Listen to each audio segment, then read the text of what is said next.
এই যে পরিবর্তনটা কোন বিশেষ ব্যক্তি কিংবা কোন বিশেষ রাজনৈতিক দলের মাধ্যমে সংগঠিত হয়নি। আমাদের অর্জনটা ছিল আপামর জনগণের অর্জন।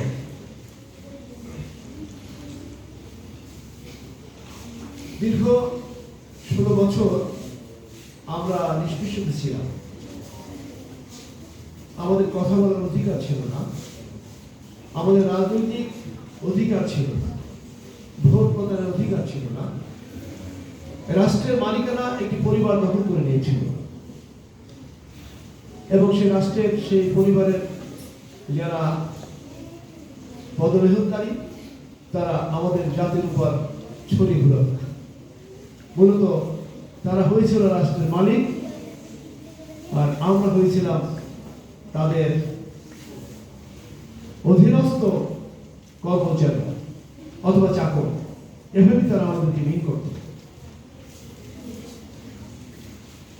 দীর্ঘদিন আমরা আন্দোলন করেছি, সংগ্রাম করেছি, আমরা জোটগতভাবে আন্দোলন করেছি, দলগতভাবে আন্দোলন করেছি। আমরা রাজনৈতিকভাবে অনেক লড়াই সংগ্রাম করতে করতে, রক্ত দিতে দিতে, নির্যাতিত হতে হতে জনগণের মধ্যে একটা ক্ষোভ তীব্র আকারে বাসা বেঁধেছে এবং সেই ক্ষোভের বহু প্রকাশই ঘটেছে জুলাই বিপ্লবের মাধ্যমে।